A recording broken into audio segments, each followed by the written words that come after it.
Ronnie has a question. If he saves his projects to an external hard drive, is Filmora also saving bits of his project or his project to his computer's hard drive? And the short answer is yes.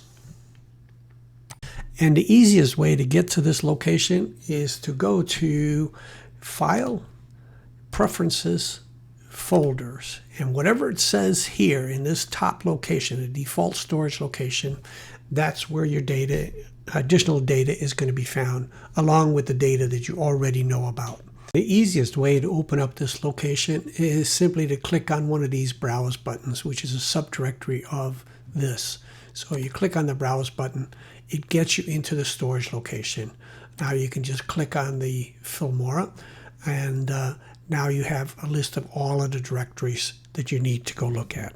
Now, what's of particular interest in this area, you are going to have things up here in the AI section that you might have paid credits for to create, and that's going to be in there.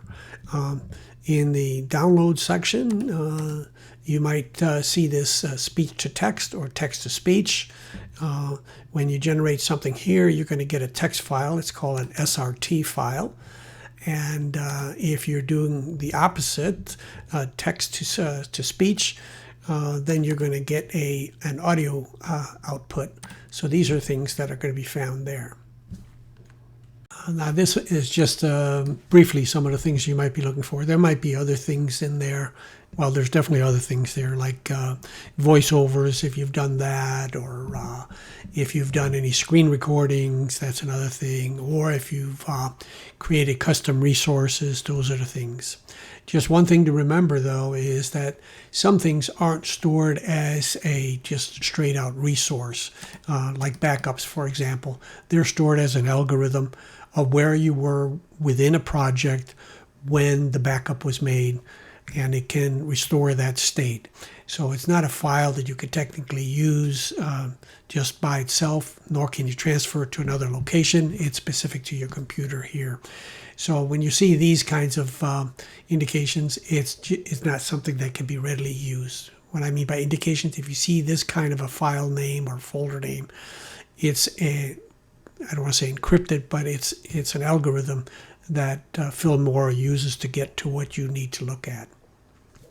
So the question that Ronnie didn't pose, or he didn't tell us about, is why he was looking for the bits and pieces that are stored outside of his basic project. If he's just interested in seeing where they're at, then this is the location to go. But if he's looking to use resources or make sure that he has all of the resources when he saves a project to an external drive, so he can open it up again, whether it be on the same computer or another computer, what he really should be using is the archive project.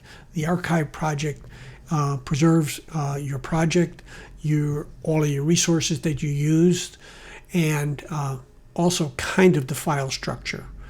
They will store your individual files, what I mean by files, your media, your pictures, your video clips, in this kind of a format. They won't all be grouped within one directory.